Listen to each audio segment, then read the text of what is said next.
think you should.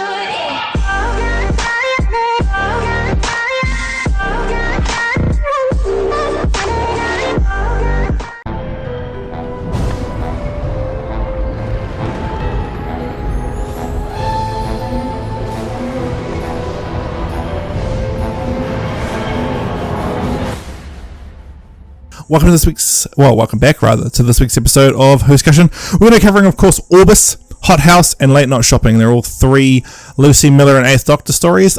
Late Night Shopping is actually meant to be a little bit later on, but as that random guy randomly didn't check TARDIS Wikia this week, it's a little askew, but thankfully it doesn't reference too much. And for me, kind of fits right after Hot House, interestingly enough. So I'm going to be covering Orbis. Orbis takes place 6 months from Lucy Miller's point of view after Vengeance of Morbius. She's been returned back to Blackpool, and the headhunter turns up and shoots her dead, actually kills her, and brings her corpse onto the TARDIS and then rewinds the shot. And Lucy's comes back to life. And she's like, what the hell? Didn't I die? She's like, yeah, I shot you with a temporal bullet. She's like, what do you mean a temporal bullet? As in the bullet itself, it's temporal. She's like, yeah. It's like, isn't that how they killed Captain America at the end of the Civil War comic book arc? And she's like, that hasn't been written yet. And so, which by the way, guys, that's actually how it happens. And it's the guy that they killed at the beginning of Civil War, or that killed himself rather at the beginning of Civil War, was the guy that did it Crossbones. But anyway, less about Marvel and more about Doctor Who, which is funny because they're almost one and the same at this point, I think.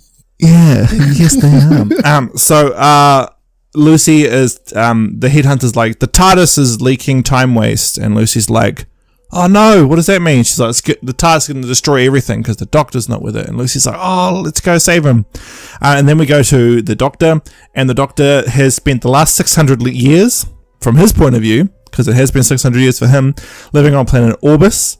And he's been chilling with these jellyfish people. And this is where my negativity from the last, from what I mentioned before, I've got nothing against the Doctor hanging out with giant jellyfish people. That's not where the negativity is going to come from. It's the fact that I found it really hard to hear them past their voice synthesizing. Really?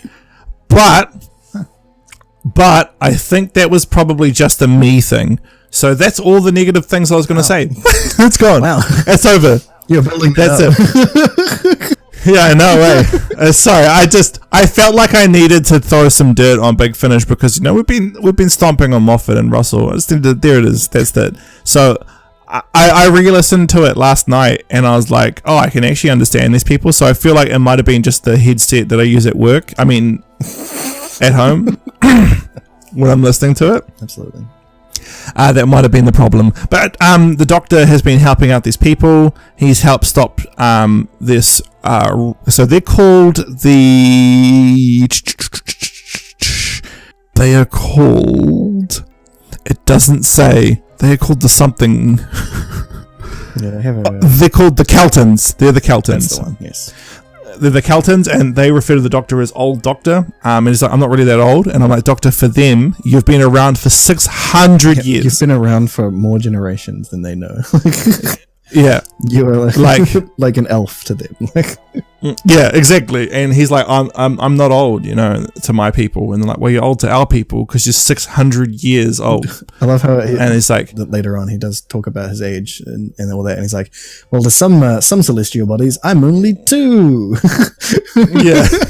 That's really great because it gets around the issue that that's popped up, especially in New Who, where New Who's like, oh, he's only 900, even though 6 said he was 940. So yeah. And it's all just because he's occasionally just says a different celestial bodies, a different celestial body, which means that the years have passed a little bit differently. Exactly. It's like, I'm only 2, so the Doctor's like, oh, okay, cool. He's helping these people out, and he's making sure that they don't go to war with this group called the Molluscari. And the Molluscari... mollusks. Yeah, yes, they are. But they appear to be more technologically advanced than the Keltons. Yeah. They have like warships and the like. I'm imagining the crab people. They're called. The Macra. Yeah, I'm imagining the Macra when I'm thinking of them. So Yeah, I can definitely get behind that because when they like laugh, it has that clicking noise. I can get behind that. And yeah, Russell even brings back the macro randomly for like no reason. They're not actually even close to how they were. So that's still a nice reference. Because they evolved thanks to the poisonous gas. All right, sorry, Russell. Yeah, so the doctor's like, hey, look, all right, cool. He's hanging out with these people. He's got a friend. Her name is it Castria Terra? No, it's Salter. That's the one. Yeah. So Helter Skelter. So she's chilling out with the doctor, and they're really good friends. And I think, like, if he wasn't a hominid, they probably hit it off because she seems to be like real enamored with him, she is. even if he is a hominid. She was. And he's like, with him being around. Yeah, she was like, "Hey, what's going on? How you doing?" And he's like, "Hey, I'm a hominid." She's hey, like, I'm also like way older than you are. Yeah, exactly. I'm ultra old. Yeah, that's a real thing, you know. I knew them. Yeah, he knew her great grandparents as well. Like that's gross. So the doctor's like, okay, cool. He's hanging out with these people. And then Lucy turns up with the headhunter, and she's like, where do we go? And the headhunter's like, we need to take this raft over there. And Lucy falls out into the ocean. She's like, thanks for giving me the raft after I fell in the ocean. Thank you. And she's like, it's all right. It's a reference to the Underwater Menace. She's like, oh, it totally is. And so then they take the raft over, and they're like, oh, okay, cool. And they turn up and they're like, hey, doctor. And he's like, tights. Like, what?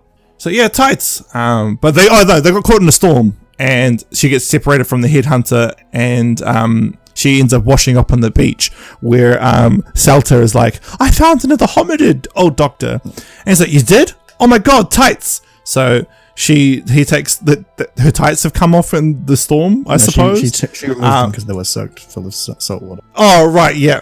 And she's like, what are those? And the doctor like, they're tights. And he's like, these are tights? Holy crap. Oh my god, old doctor needs these. And old doctor fixed up a thingamabob with the old tights. And she's like, aren't you going to say hello? And he's like, hello? And she's like, don't you know me? He's like, oh, I'm the 8th doctor and I've lost my memory again. And she's like, oh. Exactly. Oh, yeah. He's like, man, I lost my memory when I regens. I lost my memory. There's just a whole lot of memory problems, basically. Yeah. This is my Elsa. I used to have a friend called Charlie, I think. She did know. Yeah. And then Lucy's like, in the same scene, Lucy's like, you should be playing Tiddlywinks with Tsarinas. And I fucking had to leave the story. Because I was just like, don't do this to me. Don't do this to me. Well, at least by now he's well forgotten Charlie, so.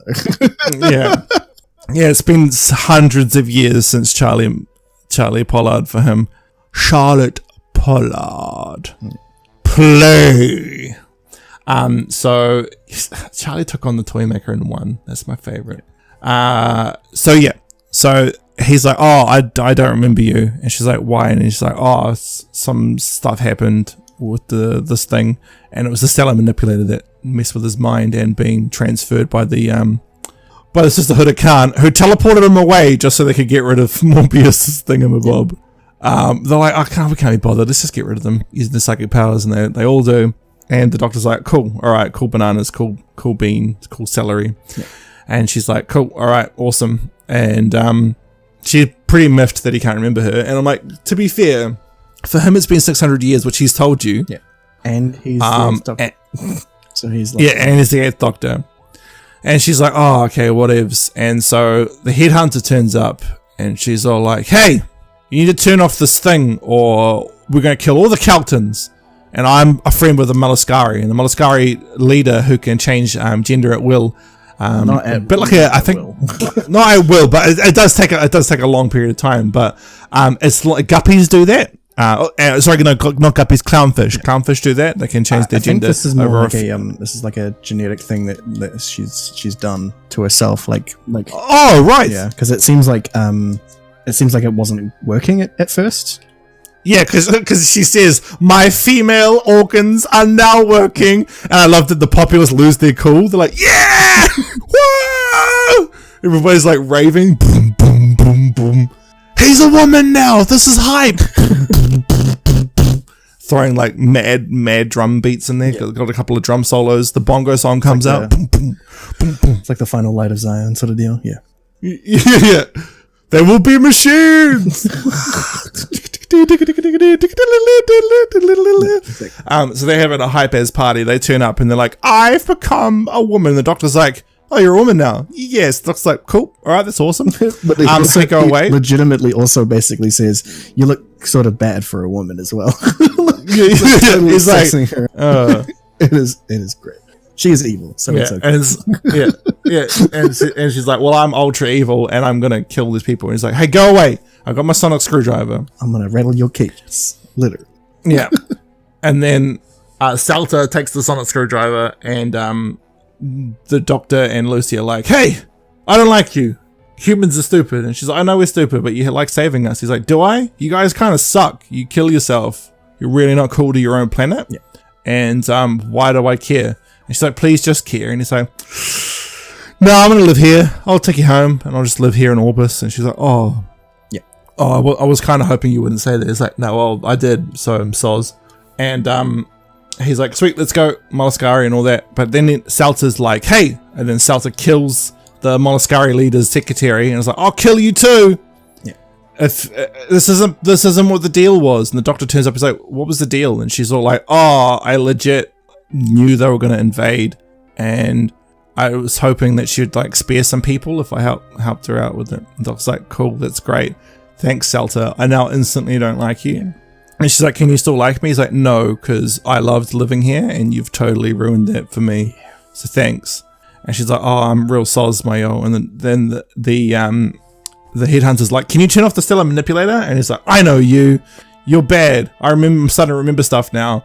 And if you say no, then I say yes. And he clicks it. And it's actually the worst decision he's probably ever made in this incarnation. One of the worst. Yeah. Yeah. And he actually, the stellar manipulator goes crazy and starts destroying Orbis. And the headhunter's like, I'm out. And the doctor's like, oh, we need to go now. And then hops into the TARDIS. And then Orbis disappears. Yeah. And he's like, wow. That's it happens a little bit differently. Cool. With so he does the bad decision. Starts blowing everything up. Then he decides that he's just going to die with the planet, basically. Oh yeah, that's right. And Charlie's like, no, give me that gun. And he shoots him. He dies. Well, I guess kind of dies. Almost regens, basically. They grab him, pull him into the TARDIS, take off, and then unbullet him. And that's when he opens the doors and finds that... not opens the door, it's on the sensor, and finds that Orbis is totally gone.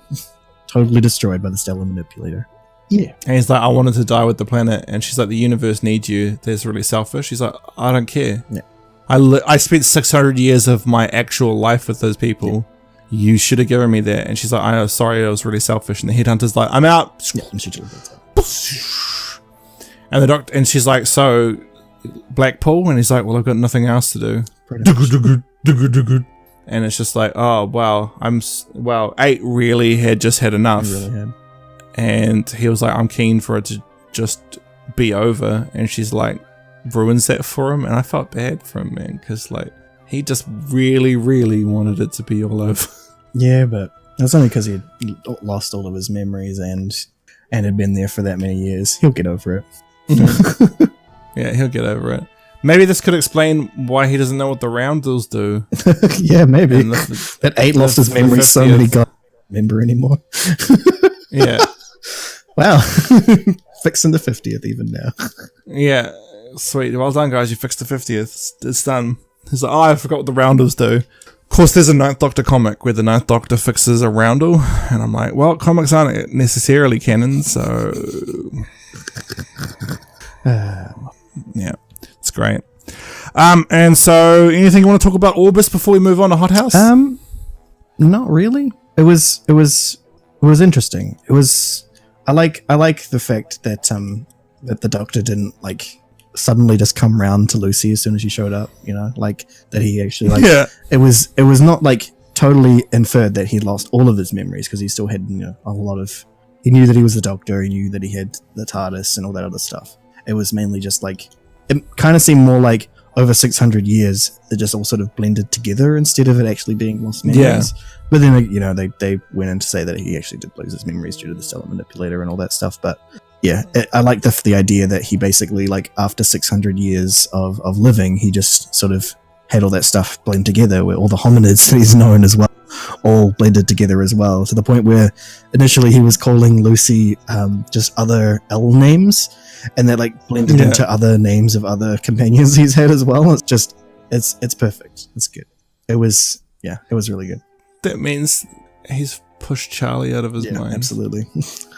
Which is fair enough, because like he forgot that he had spent that day with her fighting the Cybermen. So for him, she left in a sour. Yeah. So it's a bad taste in his mouth. So he's just she's deader than the dinosaurs. They were killed by Edric. Yeah, they were actually killed by Edric. Oh man, that reminds me of what bloody story is that? It's one of the ones when he's in the other dimension, and the Croaker makes him see Katarina, Sarah, and Edric. Yeah, it's pretty brutal. I was like, that's brutal, especially since he lost Katarina and Sarah in the same story. Yeah. Like, that's pretty brutal. It's so brutal. Your first incarnation. Man. Yeah, that's where you got shit done. Yeah. Stay in the TARDIS. I need to go do this by myself. He said stay in the TARDIS. Stephen, grow some nuts. I'm leaving. I'm dead now. I'm dead now. No, nice. Yeah, and Stephen's like, I told her she should have stayed in the TARDIS. And I was like, well, you know what? At least she tried to save me. So yeah, I liked Orbis. It's relatively inexpensive. Lucy's Run is. You can buy a whole bundle with every single one of her episodes for like, I think it's 80 New Zealand. So that's pretty decent. We'll jump into our next story, Hot House, which appears to take place during the Salamander Run. Salamander Run? Yeah, the Salamander era. Eh? Because the Earth is in zones. Is it? Yeah, the Earth's in zones in Hot House. Oh, I didn't notice that. Wow. Oh, yeah. The Earth is in zones. Poland's in L zone. Ah, okay. I didn't Yeah. I guess I wasn't paying too much of attention to that. I just thought it was like another, like, it was just general, dystopia sort of deal where global warming had fully taken hold, basically. Yeah. Which is weird because it kind of seems like it's also contemporary Earth as well. It's weird. Yeah, but they do talk about UNIT in the past tense. They do, so it is interesting. But yeah, I like it. It's interesting. But yeah, I guess that's me to talk about this one. Hot House. Hot House. Which, yeah, it's a bit interesting as to where exactly it takes place in human history, but it's still, it's still very interesting. So basically, we're shown that that things are a bit interesting on planet Earth at the moment. It's heating up crazy bad. They've lost the cheetah, the white rhino, and a bunch of other species. The Amazon rainforest has literally become a sand plain in some places as well. So it's it's not looking good for humanity, basically. And then we get this fantastic teaser front bit before the theme plays, that we're talking to the leader of the, I guess, the Greenpeace of this sort of deal. Like, really, absolutely Greenpeace. More like Peter, actually, I guess. But anyway, we get an interview with him, and he's talking about his deal, basically, that he's realized that it's not really that extremist being an extremist economic group, ecological group, because basically extreme things are happening to the world. So, kind of... Yeah, that's extreme. The ends justify the means, basically, sort of deal. And then once that interview ends, after for some reason the radio person who's doing the interview tries to talk to him about his music career that he once had as well. So I was like, what? All right, fair enough. So after that, he ends the interview, and the next person basically sort of sort of pseudo right hand man, just basically a really big fanatic, Lucy Miller. And it's like, cool, all right, that's interesting. Lucy Miller has a little discussion about how basically she's gone real overboard and is legitimately willing to kill to save the planet, basically. And you're just like, all right, this is interesting, cool enough. Theme plays, you find out the Doctor is actually there as well, just like Doctor dropped her off and then future happened stuff, but actually you realize that, oh, okay, it's actually a legitimate adventure. Cool. We're not skipping ahead or anything. Great. The Doctor's there. Good old Doctor has been picked up by a government agency. At least like they say that they are. Yeah, they're like future unit, basically. I don't think it was WB. I think it was unit. I think it's more like an environmental thing that has that also has got some stuff with unit. Oh yeah, no, you're right. Yeah, the World Ecological Bureau. The World Ecological Bureau had managed to get some stuff off, so that they could manage to talk to the Doctor and pull him in to help save them. And yeah, so the Doctor is talking about getting into this compound where all this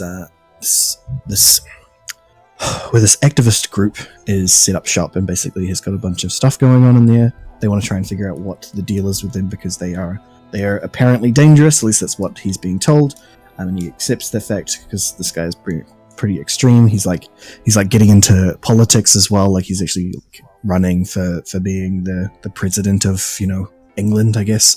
And it's there's a lot of real dystopian things about it. That's why I was not really sure exactly where it plays out, and I guess it does sort of suit that it would be around that time. Does make sense. So yeah, could be. But basically, the idea is that that unit sort of fell over as well. Bunch of things happened, and Earth's going to crap. The Doctor wants to help, obviously, but not in so many words. Basically, he's shown up to help these to help the people who have called for him, the Environmental Bureau. They are trying to get into this compound. Gets Lucy Miller to infiltrate, basically. And they go in to investigate. They do a spot check basically on this compound, and in doing so, the Doctor has modified Lucy's access card to give her access to all over the place, and also implant a mic, which comes into play later. So they talk to Lucy about going through this compound. She's got more access now, so she gets into the point where she can see some of the experiments they've got going on. The Doctor immediately, after she talks about one of the experiments, is like, "You need to leave right now. You're in extreme danger." And she turns around, and the extremist guy's there, and he's got a gun to her head. So, yeah, that happens. And then basically she gets captured. The Doctor's like, "Okay, I'm dumb. I really should not have seen her in there. I'm going to go save her now." So he takes this lady that he's got with her. What's her name? Hazel Bright. Yeah. Who is apparently one of the people from this environmental bureau who has contacted him. They try to infiltrate the. They do eventually infiltrate the compound, finding that that refugees from Europe, where things have gone even worse, have been brought in basically by the truckload, and eventually they make their way through the compound and find that the Marlowe's people, who the activist guy, have been experimenting with the chronoids from from the Season of Doom. So that was a pretty great reveal, honestly, that the whole chronoid thing, because we haven't heard about the for a while, so it's happy. Yeah, and it's Greenpeace as well. Exactly. So it's real, it's getting real environmental again. I mean, the whole idea, the fact that they've gone in the future where things have gotten even worse, is a good thing to do instead of trying to do a real contemporary one about it, because obviously it's easier to say that bad things are happening in the future than just to say bad things are happening right now. It's less believable in that case. So Anyway, basically, the chronoids he finds a chronoid person who's basically like, kill me. They're doing really bad things to me, and by you know that the Doctor is not really like. He's not really that keen on just killing a person. And then in this scene, 7 and 6 turn up and they hold a pillow over his face. Oh wait, sorry. I don't think that didn't happen even then. I think that like if someone evil is doing something evil as they would, then absolutely 7 and a bunch of other, even just 8, just straight up, just like dead. Throw a vial of shrinking poison on them. But if someone who's not a bad person is in a predicament and is screaming "kill me," I don't think the Doctor would have the guts. Basically, he doesn't want innocent blood on his hands, at least. So it's fair. Especially not the Shibogans. Exactly. Especially not those. But anyway, so we move on. He finds this person, and that's basically when they get the trap put on them. The guy shows up and is like, "Hey, I've been doing experiments on chronoids." And the Doctor's like, "Yeah, I can see that. It's really cool." Well done. They're probably the worst things ever made. And he's just like, I've been trying to like make the rainforest fight back against humanity, basically. Standard Greenpeace bad guy sort of deal. But he's like trying to make it so that trying to basically infuse the human race with plants, which is, I suppose, a good idea, kind of. Not really. And is basically wants the Doctor's help to try and figure out how to make the creatures infuse with humanity, but not take them over, basically. And he's like, "I just need your help. I'll kill Lucy. I'll turn Lucy into a chronoid if you don't help me." And he's like, "Okay, sure, I'll help you." And then he's like, "All right, but I'm gonna turn Hazel into a chronoid." And she's like, "What? No.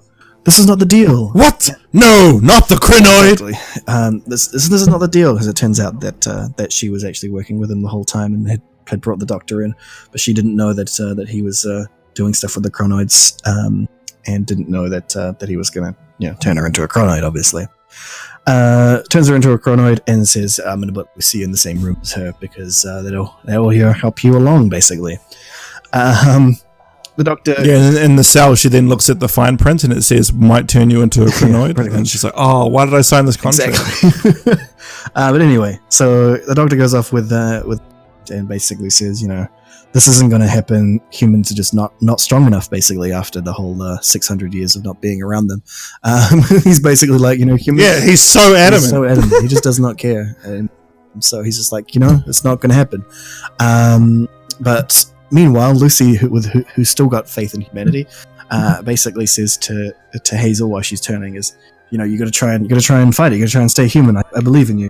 And she's like, "I can't do it. I can't remember myself. The Doctor said it was all going to be hell." And Lucy's like, "You know what? You know who did this to you? Marlowe. Be angry at him. Remember that anger." And she remembers that anger. She remembers it well. But yeah, after a series of events of her finally getting her chronoid powers, controlling plants around her and other chronoid people that they've got being controlled, because this particular strain of chronoid that they've created for her in particular made her go through the change extremely quickly, and still apparently let her use her anger to get through. So we end up with Lucy getting out of the cell and finding the Doctor, them running around finding pesticides and stuff to try and get through. Marlowe finds the Hazel chronoid while she's still in the kind of chronoid sort of stage, less than Hazel, so she's not full on remembering this anger. He talks her into a deal that basically says, you can consume all humans so long as you leave behind all the other animals and plants. And apparently he accepts that deal. Probably isn't going to really follow through with that, honestly. He's a bit crazy. He just a bit. He shows up just as the Doctor and Lucy have talked the Hazel chronoid into finally remembering the anger, and she rips him apart. Yeah, not something you can have on television. Yeah, she does. Big finish. Absolutely. There's a lot of things like that. And meanwhile, the Doctor was setting up, was basically talking her into bringing all of the other chronoids as well into this one place, while he turned the greenhouse into a crazy greenhouse that literally blows up, like what happened in the Seeds of Doom. It's fantastic. It's nice. It's a nice harking back to that. And they get out. They managed to. So Doctor and Lucy managed to get out, and they get in a car, and the Doctor's like, "I've totally forgotten how to drive," and Lucy's like, "I don't think you knew how to drive in the first place." And that's it. That was Hot House. That's it. That was a good time. That was Hot House. Yeah, I really enjoyed Hot House. I like that the guy was like, "I'm not crazy, Doctor," and then at the end of the story, he's like, "I'm crazy." Exactly. It's pretty great. I feel like this is a real harken back to the Seeds of Doom, like to the point of like, being almost like just completely copying it, but to a different degree. You know, like. Yeah, they really homage. Yeah, there's a lot less neck snapping in this one as well. They really homage it. There's a lot less neck snapping. It's very turning the Seeds of Doom into an Eighth Doctor story, basically. And the fact that like it's got this like real futuristic dystopia sort of thing going for it as well, where it plays the refugee element as well. You talk to some refugee, or you hear them talking to some refugees and talking about their lives back and stuff, and it's like that's horrific, but that's what's going to happen if people don't sort out global warming.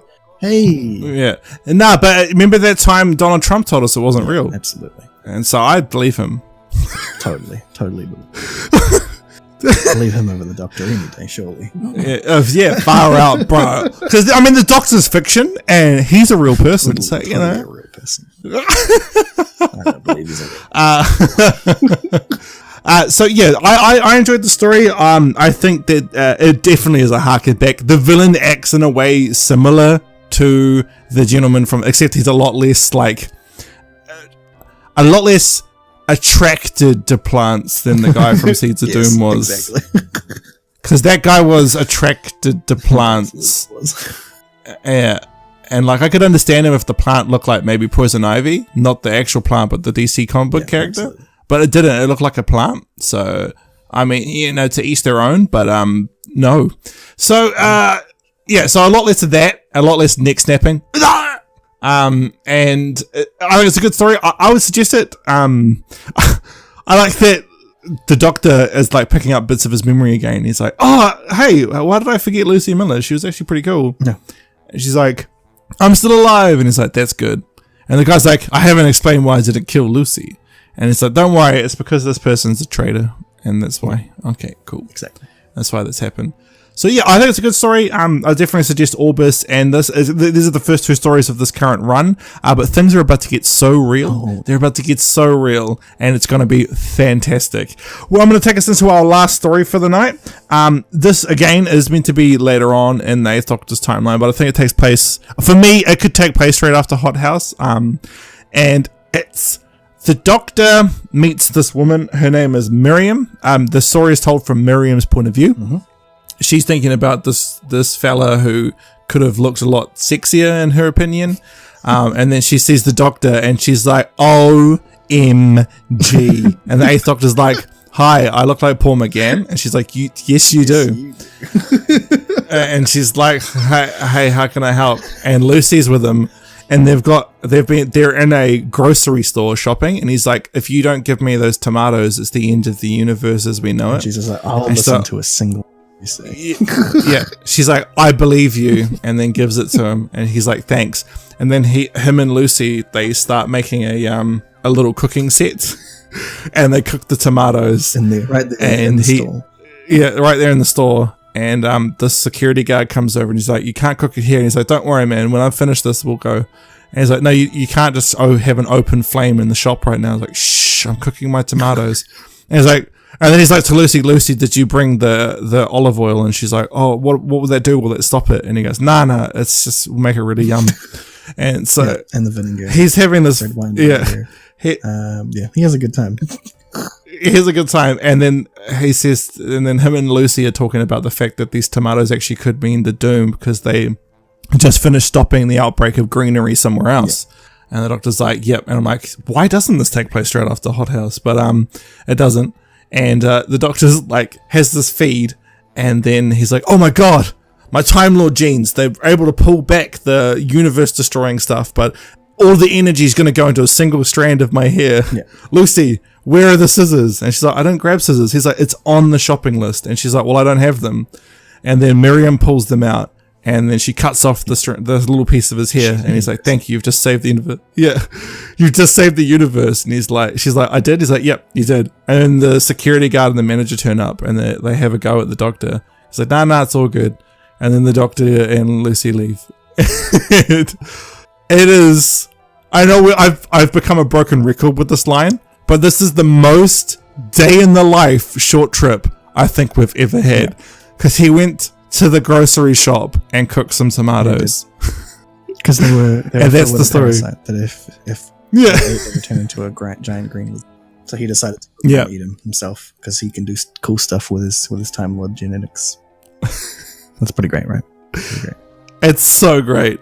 It's a very, very short. I actually thought that maybe I hadn't gotten the file correctly, so I went and re-downloaded it, but it was actually the correct length. It's very short. And I was like, oh, okay, interesting. It's very, very short. Even though we've told you pretty much the whole thing, you don't actually get the experience of having it from the side of Miriam. And also, hearing Hugh Ross be Lucy Miller that's worth the price of admission alone. That's pretty funny. This story is on their SoundCloud. Nice. So you could go ahead and check it out on the Big Finish SoundCloud.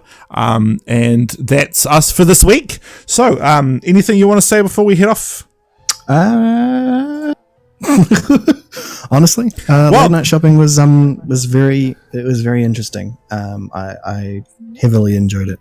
I wasn't really expecting that, actually, because recently the short trips have just sort of been like, okay, short trips, whatever. But this one I was just like, oh, this is actually pretty interesting. I liked it. Yeah, I have to agree with you there. Short trips, this range I have preferred more than the initial short trip range, but sometimes they do lack a little bit of meat. But they are supposed to be day in the life stories. And this one was a day in the life in such a fantastic way. Like, it's the end of the universe if I don't eat these tomatoes. I was like, you've got me. I'm here. Yep. I'm ready. And Hugh Ross's Lucy Miller wow, it's fantastic.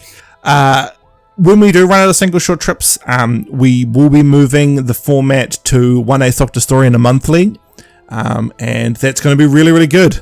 Because I'm really looking forward to doing the monthly range, because there's one called Dust that I must have dreamed that I've talked to you about, because I remember distinctly having a conversation about Dust with you, but this must have been a dream, because there's no episode of Whoscussion where that happened. And I don't remember it.